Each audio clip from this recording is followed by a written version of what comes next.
Dear students, എല്ലാവർക്കും crystal എലിയോബിന്റെ YouTube ചാനലിലേക്ക് സ്വാഗതം.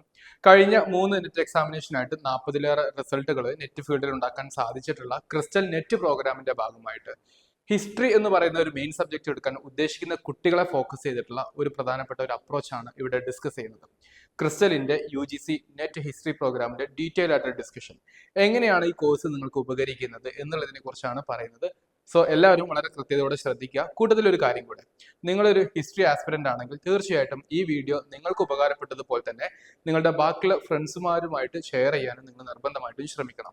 കാരണം നമ്മുടെ കുട്ടികളെ സംബന്ധിച്ചിടത്തോളം നമുക്ക് പലപ്പോഴും ലാക്ക് ഓഫ് നോളജോ ലാക്ക് ഓഫ് പുസ്തകങ്ങളോ ആയിരിക്കില്ല പ്രശ്നം, മറിച്ച് എക്സാമിനേഷൻ എങ്ങനെ ക്ലിയർ ചെയ്യണം എന്നുള്ളിടത്തുള്ള ചില കൺഫ്യൂഷൻസ്, ചില പ്രാക്ടീസുകളുടെ കുറവ്, ഇങ്ങനെയൊക്കെ ആയിരിക്കും വരാൻ പോകുന്നത്. അപ്പൊ നിങ്ങൾ ചെയ്യേണ്ട പ്രധാനപ്പെട്ട കാര്യം, ഈ വീഡിയോ നിങ്ങൾ കണ്ടു കഴിഞ്ഞ ഉടനെ തന്നെ നിങ്ങൾ ഫ്രണ്ട്സുമായിട്ട് ഇത് ഷെയർ ചെയ്യുക എന്നുള്ളതാണ്.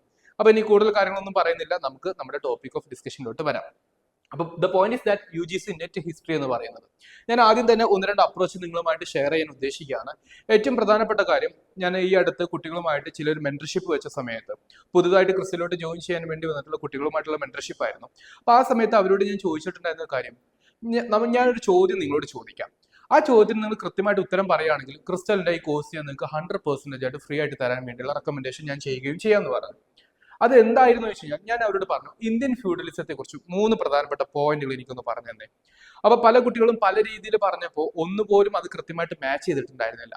ഒരു പക്ഷെ ആ കുട്ടികൾ ഇപ്പോൾ വീഡിയോ കാണുന്നുണ്ടാവും. അപ്പൊ നിങ്ങളും ശ്രദ്ധിക്കേണ്ട കാര്യം എന്താണ്, ഞാൻ നിങ്ങളോട് ചോദിച്ചിട്ടുണ്ടായിരുന്ന പ്രധാനപ്പെട്ട കാര്യം, give me 3 very important points regarding Indian feudalism എന്ന് പറയുന്നത്. അപ്പൊ അവിടെ ഞാൻ ഉദ്ദേശിച്ചിട്ടുണ്ടായിരുന്ന കാര്യം, കുട്ടികളെ പറഞ്ഞ് മനസ്സിലാക്കിപ്പിച്ചിട്ടുണ്ടായിരുന്ന ഒരു കാര്യം, കോൺസെപ്റ്റ് ഷുഡ് ബി ദർ. നമ്മൾ കോൺസെപ്റ്റൽ ക്ലാരിറ്റി ആണ് ആദ്യം ഉണ്ടാക്കിയെടുക്കേണ്ടത്. കോൺസെപ്റ്റില് നമ്മൾ എത്ര ഫാക്ട് പഠിച്ചിട്ടും കാര്യമില്ല. റീസെന്റ് നടന്നിട്ടുള്ള ചില എക്സാമിനേഷൻസ് നിങ്ങൾ നോക്കുകയാണെങ്കിൽ അതിൽ ഏറ്റവും പ്രധാനപ്പെട്ട കാര്യം എന്താണ്, കോൺസെപ്റ്റ് ക്ലിയർ ആണോ, ചില ക്വസ്റ്റ്യൻസ് നമുക്ക് ആൻസർ വേണ്ടി പറ്റും. ഏതൊക്കെ type of questions, statement wise ഉള്ള ക്വസ്റ്റ്യൻസ് ആയിരിക്കാം, അത് 2 ആകാം, 5 ആകാം, അല്ലെങ്കിൽ ചില ഫാക്ച്വൽ ക്വസ്റ്റ്യൻസ് വരെ നമുക്ക് ചില എലിമിനേഷൻ മെത്തേഡ് ഉപയോഗിച്ച് ഒഴിവാക്കാൻ പറ്റും. അതിന് നമുക്ക് വേണ്ടത് കോൺസെപ്റ്റ് തന്നെയാണ്. അതുകൊണ്ട് പ്രിയപ്പെട്ട വിദ്യാർത്ഥികളോട് എനിക്ക് പറയാനുള്ള ഏറ്റവും പ്രധാനപ്പെട്ട കാര്യം, നിങ്ങൾക്ക് കോൺസെപ്റ്റ് ഉണ്ടോ, നിങ്ങൾ എവിടെയും കോച്ചിങ് എടുക്കണമെന്ന് നിർബന്ധമില്ല. പക്ഷെ നിങ്ങൾക്ക് കോൺസെപ്റ്റ് കൃത്യമല്ലേ, നിർബന്ധമായിട്ട് നിങ്ങൾ അത് കോൺസെപ്റ്റ് പഠിക്കണം. എങ്ങനെ പഠിക്കണം? ഒരു മെത്തേഡ് ഞാൻ നിങ്ങളെ വളരെ സിമ്പിൾ ആയിട്ട് കൊണ്ടുപോകാം. ഒരു മെത്തേഡ് നിങ്ങൾക്ക് ആ ടോപ്പിക്ക് പഠിക്കാൻ പറ്റുന്നത്, ഒന്ന് നിങ്ങൾക്ക് സെൽഫ് സ്റ്റഡി ചെയ്യാം, ഓക്കെ. രണ്ടാമത് നിങ്ങൾക്ക് ഒരു കോച്ചിങ് എടുക്കാന്നുള്ളതാണ്. ഈ 2 പെർസ്പെക്റ്റീവ് നിന്നുകൊണ്ടാണ് ഞാൻ നിങ്ങളോട് സംസാരിക്കാൻ വേണ്ടി തന്നെ പോകുന്നത്. അപ്പൊ നിങ്ങൾ സെൽഫ് സ്റ്റഡി ചെയ്യുന്ന സമയത്ത് you have to refer many books. അപ്പോൾ UGC നെറ്റ് ഹിസ്റ്ററിക്ക് ആവശ്യമായിട്ടുള്ള പുസ്തകങ്ങൾ ഏതൊക്കെയാണ്? ആൻഷ്യന്റ് എന്തുണ്ട്, മിഡീവൽ എന്തുണ്ട്, മോഡേൺ എന്തുണ്ട്, ദെൻ നമുക്ക് പോസ്റ്റ് ഇൻഡിപെൻഡന്റ് ഹിസ്റ്ററി ഉണ്ട്, ഹിസ്റ്റോറിയോഗ്രഫി ഉണ്ട്. ഇത്രയും കാര്യങ്ങൾ വരുന്നുണ്ട്. നമുക്ക് എക്സാമിനേഷന് ഏകദേശം എത്ര സമയം കിട്ടും? ഒരു സീസൺ കഴിഞ്ഞിട്ട് മറ്റൊരു സൈക്കിളിലോട്ട് വരുമ്പോൾ ഡെഫിനറ്റ്ലി നമുക്ക് കിട്ടാൻ വേണ്ടി പോകുന്ന മാക്സിമം ഫുൾ പീരീഡ് എന്ന് പറയുന്നത് 5 മാസമായിരിക്കും. അപ്പൊ ഈ 5 മാസത്ത് നമുക്ക് ഇത്രയും പുസ്തകങ്ങൾ വായിച്ച് തീരാൻ പറ്റുമോ? ഹിസ്റ്ററി ഗ്രാജുവേഷനോ പോസ്റ്റ് ഗ്രാജുവേഷനോ ചെയ്തിട്ടുള്ള നിങ്ങൾക്ക് ഓരോരുത്തർക്കും അത് മനസ്സിലാക്കാനും പറ്റും. ഫോർ എക്സാമ്പിൾ, ആൻഷ്യൻ ഇന്ത്യ പഠിക്കാൻ വേണ്ടി എല്ലാവരും പറയുന്ന ബുക്കാണ് ഉപീന്ദർ സിംഗിന്റെ ancient and early medieval history എന്ന് പറയുന്ന പുസ്തകം. അത് നിങ്ങൾ പഠിച്ചിട്ട് വരുമ്പോൾ, അല്ലെങ്കിൽ സ്വന്തമായിട്ട് വായിച്ചു വരുമ്പോൾ ഏറ്റവും ചുരുങ്ങിയത് 3 മാസം എടുക്കും. ഞാൻ പറയുന്നത് തെറ്റാണ്, നിങ്ങൾക്ക് എന്നെ തിരുത്താം, പക്ഷെ that is guarantee, that is A sure thing അല്ലേ.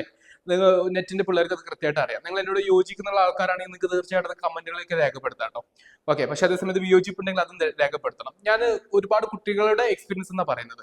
ഏകദേശം ഹിസ്റ്ററി ഫീൽഡിൽ, അല്ലെങ്കിൽ ഹിസ്റ്ററി എന്ന് പറയുന്നത് ഡിഫറെന്റ് കോമ്പറ്റേറ്റീവ് എക്സാംസിൽ ഒരു 1000-ലേറെ പിള്ളേരെ ഞാൻ ട്രെയിൻ ചെയ്തിട്ടുണ്ട്. ആ ഒരു അനുഭവത്തിന്റെ വെളിച്ചത്തിൽ നിന്നാണ് ഇതൊക്കെ പറയുന്നത്. അപ്പോ സെൽഫ് സ്റ്റഡി ചെയ്യുമ്പോൾ ancient and medieval Upinder Singh വായിച്ചെടുക്കാൻ തന്നെ 3 മാസം എടുക്കും. മിഡീവലോട്ട് വരുമ്പോൾ സതീഷ് ചന്ദ്രയുടെ വോളിയം 1ഉം 2ഉം ഉണ്ട്, അടുത്ത 3 മാസം. എക്സാമിനേഷൻ കഴിഞ്ഞോ, നിങ്ങൾ അപ്പോഴും എന്ത് ചെയ്തിട്ടില്ല, ആൻഷ്യനും മിഡീവൽ കംപ്ലീറ്റ് ആക്കിയിട്ടില്ല. അതായത് നിങ്ങൾക്ക് ചോദിക്കാൻ വേണ്ടി പോകുന്ന 100 ക്വസ്റ്റ്യൻസിൽ നിന്ന് 50 ക്വസ്റ്റ്യൻസിന് താഴെയുള്ള കോണ്ടന്റ് ഇപ്പൊ നിങ്ങൾക്കുള്ളൂ. പിന്നെ modern India large than this ancient and medieval Indian ഹിസ്റ്ററിയേക്കാളും വലുതാണ്. അപ്പൊ അതിൽ നിന്ന് ഒരു 30 ക്വസ്റ്റ്യൻ ചോദിക്കാനുണ്ട്, അത് മിസ് ഔട്ട് ആയി പോകും. കോണ്ടംപററി ഇന്ത്യയിൽ നിന്ന് ഒരു 5 ക്വസ്റ്റ്യൻസ് മേ ബി ചോദിച്ചേക്കാം മാക്സിമം. പിന്നെ ഹിസ്റ്റോറിയോഗ്രാഫിന്ന് ഇപ്രാവശ്യം കുറച്ച് കൂടുതൽ ക്വസ്റ്റ്യൻസ് ചോദിച്ചിട്ടുണ്ടായിരുന്നു, നിങ്ങൾക്ക് അറിയും ചെയ്യാം. സോ ഓരോ സബ്ജക്റ്റിനും അതിന്റെ റിലവൻസ് ഉണ്ട്. അപ്പൊ നിങ്ങൾ സെൽഫ് സ്റ്റഡി ചെയ്യുകയാണെങ്കിൽ ഐ ക്യാൻ സജസ്റ്റ് നിങ്ങൾ ഒരു 1 ഇയർ പ്ലാൻ എടുക്കുക. പക്ഷെ നിങ്ങൾ അടുത്ത നെറ്റ് എക്സാമിനേഷൻ എനിക്കുള്ളതാണ്, നെറ്റ് അല്ലെങ്കിൽ JRF ഞാൻ ക്ലിയർ ചെയ്യും എന്നുള്ള വാശിയുള്ള ആൾക്കാരാണെങ്കിൽ നിങ്ങൾ അഫോർഡബിൾ ആയിട്ടുള്ള കോച്ചിങ് എടുക്കും ചെയ്യാം. ഡിപ്പെൻസ് ഓൺ യു, നിങ്ങൾക്ക് അഫോർഡബിൾ ആകുന്ന രൂപത്തിലോട്ട്. പക്ഷെ കോച്ചിങ് എടുക്കുമ്പോൾ ശ്രദ്ധിക്കേണ്ട കുറച്ച് കാര്യങ്ങളുണ്ട്. അതിന് ഞാൻ പറഞ്ഞു, നമുക്ക് വേണ്ടത് എക്സാമിനേഷനിൽ അറിവ് എന്നുള്ളതിനേക്കാൾ അപ്പുറത്തോട്ട് അറിവ് പ്ലസ് എക്സാമിനേഷൻ ക്രാക്ക് ചെയ്യാനുള്ള ചില പ്രധാനപ്പെട്ട മെത്തേഡ്സും ടിപ്സും പ്രാക്ടീസസും ആണ്. അത് ക്രിസ്റ്റലിന് പ്രൊവൈഡ് ചെയ്യുന്നുണ്ട്. അത് എങ്ങനെയാണ് പ്രൊവൈഡ് ചെയ്യുന്നുള്ള കാര്യമാണ് ഇനി പറയാൻ പോകുന്നത്. ശ്രദ്ധിച്ചു കേൾക്കുക. ഒന്ന്, നിങ്ങൾക്ക് ലഭിക്കുന്ന ടീച്ചേഴ്സ് എല്ലാം നെറ്റ് JRF ക്വാളിഫൈ ചെയ്തിരിക്കുന്ന എക്സ്പേർട്ട് ടീച്ചേഴ്സ് മാത്രമാണ്. ഓക്കെ, നിങ്ങൾക്ക് അതിന് വേണ്ടി നമ്മുടെ ഡെമോ ക്ലാസ്സസ് യൂട്യൂബിൽ തന്നെ ഇഷ്ടം പോലെയുണ്ട്. ക്വസ്റ്റ്യൻ പേപ്പർ ഡിസ്കഷൻസ് ഉണ്ട്, ഡെമോ ക്ലാസ്സസ് ഉണ്ട്, പലതും ഉണ്ട്. നിങ്ങൾക്ക് അത് കണ്ടു നോക്കാം. ഓക്കെ, അപ്പോൾ ടീച്ചറിന്റെ ക്ലാസ്സസും ദ ക്വാളിറ്റി ഓഫ് ലെക്ചറിംഗ് നിങ്ങൾക്ക് കാണാൻ വേണ്ടി പറ്റും. പ്ലസ് അതിന്റെ കൂട്ടത്തിൽ നിങ്ങൾക്ക് മോക്ക് ടെസ്റ്റ് ഉണ്ടാവും. നോളജ് മാത്രം പോരാ, ടെസ്റ്റുകൾ നിർബന്ധമായിട്ട് വേണം. അതിലൊരു മോക്ക് ടെസ്റ്റ് വരുന്നുണ്ട്. അപ്പൊ നിങ്ങൾ ഒരു ക്ലാസ് ഇങ്ങനെ ഏകദേശം നമ്മൾ എങ്ങനെയാണ് പറയുന്നത് വെച്ച് കഴിഞ്ഞാൽ, ടീച്ചർ ക്ലാസ് എടുക്കുന്നു, കറസ്പോണ്ടിങ് എക്സാം ഓറിയന്റഡ് നോട്ട്സ് നിങ്ങൾക്ക് നൽകുന്നു. നിങ്ങൾ ഇത് രണ്ടിലും ഫോക്കസ് ചെയ്യുകയാണെങ്കിൽ നിങ്ങൾക്ക് ഈ സെൽഫ് സ്റ്റഡിയുടെ കാര്യങ്ങൾ ഒഴിവാക്കാൻ പറ്റും. അതായത് ക്രിസ്റ്റലിൽ ജോയിൻ ചെയ്യുകയാണെങ്കിൽ the one condition and the most important thing, നിങ്ങൾ അഡീഷണലി പുസ്തകങ്ങൾ വായിച്ചെടുക്കേണ്ട ആവശ്യമില്ല. ക്രിസ്റ്റൽ സ്റ്റഡി മെറ്റീരിയൽസ് മാത്രം റെഫർ ചെയ്താൽ മതി. That is guaranteed. ഓക്കെ, അത് ഗ്യാരണ്ടീഡ് ആയിട്ടുള്ള കാര്യം. പക്ഷെ നിങ്ങൾ അത് വൃത്തിക്ക് ചെയ്യണം. എന്ന് കരുതിയിട്ട് ബുദ്ധിമുട്ടിക്കുന്ന വലിയ ലെങ്തി കോണ്ടന്റുകളൊന്നല്ല, വളരെ ഷോർട്ടായിട്ട് ക്ലാസ് റൂമിൽ എക്സ്പ്ലനേഷൻ ചെയ്യുന്ന കോണ്ടന്റ്സ് തന്നെയാണ് നിങ്ങൾക്ക് ലഭിക്കുന്നത്. ജസ്റ്റ് ഫോക്കസ് ഓൺ റിവിഷൻ, അതാണ് ചെയ്യേണ്ട കാര്യം. അപ്പോൾ എക്സാം ഓറിയന്റഡ് നോട്ട്സ് നിങ്ങൾക്ക് ലഭിക്കുന്നു. കറസ്പോണ്ടിങ് മോക്ക് ടെസ്റ്റ് വരുന്നു. നിങ്ങൾ പ്രാക്ടീസ് ചെയ്യുന്നു, ഇംപ്രൂവ്മെന്റ് കൊണ്ടുവരാൻ വേണ്ടി ശ്രമിക്കുന്നു. സോ ഞാൻ പറയുന്നത്, നിങ്ങൾ സെൽഫ് സ്റ്റഡി ആണെങ്കിലും കോച്ചിങ് ആണെങ്കിലും എവിടെ എടുക്കുകയാണെങ്കിലും ഇത് നിങ്ങൾ ഒഴിവാക്കരുത്.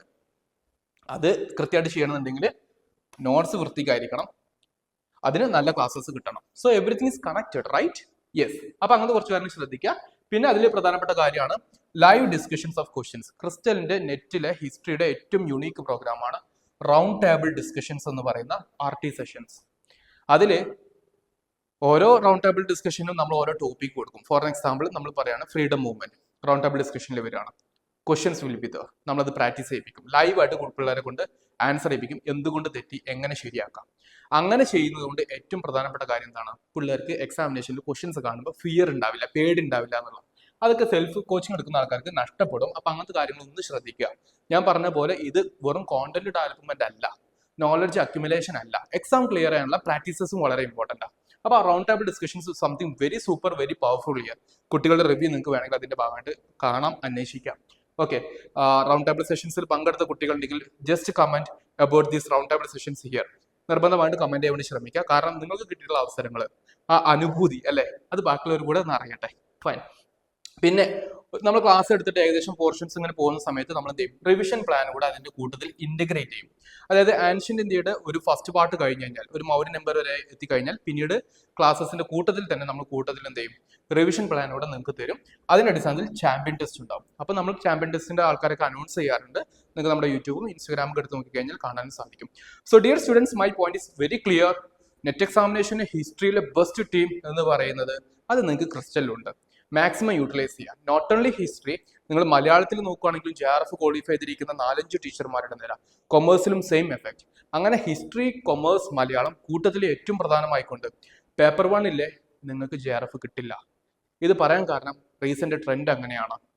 അപ്പൊ പേപ്പർ 1 നിങ്ങൾ ഒരിക്കലും നെഗ്ലക്ട് ചെയ്യരുത്. ഈ 4 പ്രോഗ്രാംസ് ആണ് ക്രിസ്റ്റൽ നെറ്റിന്റെ പ്രോഗ്രാമായിട്ട് കൊടുക്കുന്നത്. കൂടുതൽ വിവരങ്ങൾ അറിയാൻ വേണ്ടി നിങ്ങൾ എന്ത് ചെയ്യുക, ഓഫീസ് നമ്പറുമായിട്ട് കോൺടാക്ട് ചെയ്യാൻ വേണ്ടി ശ്രമിക്കുക, മിസ്സാക്കരുത്. ഇനി എങ്ങനെയാണ് ക്ലാസ്സസ് ലഭ്യമാകുന്നത്? നിങ്ങൾക്ക് ലൈവ് ക്ലാസ്സസ് ഉണ്ടാവും, കൂടുതൽ റെക്കോർഡഡ് സെഷൻസ് ഉണ്ടാവും, രണ്ടും ഉണ്ടാവും. നിങ്ങൾക്ക് കുറച്ച് ബേസിക് ക്ലാസ്സസ് ആദ്യം കാണാൻ വേണ്ടി തരും. അത് എന്തിനാണെന്ന് വെച്ചാൽ ഞാൻ നേരത്തെ പറഞ്ഞ പോലെ കോൺസെപ്റ്റ് ക്ലിയർ ആക്കാൻ വേണ്ടിയാണ്. അതിനുശേഷം അഡ്വാൻസ്ഡ് ക്ലാസ് ഉണ്ടാവും, റൗണ്ട് ടേബിൾ ഡിസ്കഷൻസ് ഉണ്ടാവും. അങ്ങനെ ഒരുപാട് ഇന്ററാക്ഷൻസും മോട്ടിവേറ്റ് ഹാപ്പി ഓഫീസേഴ്സ് എന്ന് പറയുന്ന രൂപത്തിലുള്ള മോട്ടിവേഷന്റെ റിവിഷൻ ക്ലാസ്സസും കാര്യങ്ങളൊക്കെ നിങ്ങൾക്ക് ലഭിക്കുന്നതായിരിക്കും. ഇങ്ങനെ ഒരുപാട് പ്രോഗ്രാമുകൾ ക്രിസ്റ്റലിന്റെ ഈ ഭാഗത്തുണ്ട്. അതിൽ നിങ്ങൾ ചെയ്യേണ്ടത്, നമ്മുടെ ആപ്ലിക്കേഷൻ നിങ്ങൾക്ക് ഐഫോണിലോ അല്ലെങ്കിൽ ആൻഡ്രോയിഡ് ഫോണിലോ ക്രിസ്റ്റൽ എഡ്യു ഹബ് എന്ന് സെർച്ച് ചെയ്തിട്ട് നിങ്ങൾക്ക് ഡൗൺലോഡ് ചെയ്യാനൊക്കെ പറ്റും. അപ്പോൾ കൂടുതൽ സപ്പോർട്ടിന് വേണ്ടി ഓഫീസ് നമ്പറുമായിട്ട് കോൺടാക്ട് ചെയ്യുക.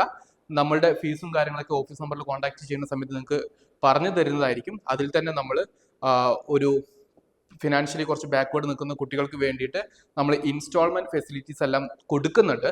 അപ്പോൾ ക്ലാസ്സസിൽ ജോയിൻ ചെയ്യുന്ന ആൾക്കാർക്ക് തികച്ചും ഇറ്റ്സ് എ ഗ്രേറ്റ് ഓപ്പർച്യൂണിറ്റി.